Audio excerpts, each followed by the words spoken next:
Hey everybody, my name is Marcus, and in this video I will show you how you can simply clear cache in Google Chrome. So let's start. The first thing you want to do is go to right top corner to settings, and when you're going to be here, you want to scroll down on privacy and security, and then you can select clear browsing data, and you can simply choose if you want to remove history, cookies,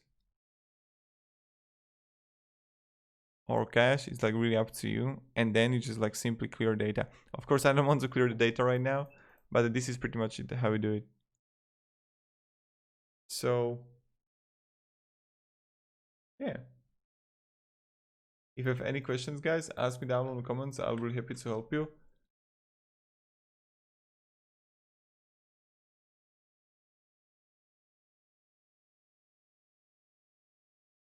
And yeah, goodbye.